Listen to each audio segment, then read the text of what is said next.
ñoo ngi jottali seen nuyoo bu baax ak ziar ak mbégte mu rëy ci dikk gi ñu dikk bokk ak yow bis bu tedd bii dafay say njaboot ñu ngi yeesalaat bu baax a baax seen njëgbal ak laxasaay nan la ko baaxoo di wax nag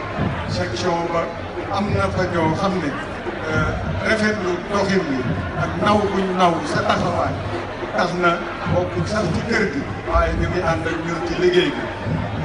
danañ ci wax rek mel ni ñun ñu tedd di Serigne Saliou moom sëñ Modou Rokhaya gis nga ko nii ak tenue bi ma nga joxee ndigalul tenue bi noonu la ko sàkkoo ak ñeneen ñoo xam ne ñu ngi ànd ak ñun ci liggéey bi te rafetlu sa taxawaay rafetlu sa pas-pas rafetlu saw doxin mooy la ko waral amul lenn lu ñuy gis si ñun lu dul yow ñu sàkk bu baax di ñaanal mboolem bokk yi yaa ngi gën a xam li gën ci ñun nga ñaanal ñu ñun nag bu ñu amee lu ñuy sàkk mooy sëriñ bi ñaanal ñu mën a sax ci seen ndigal wasalaamaaleykum wa rahmatulah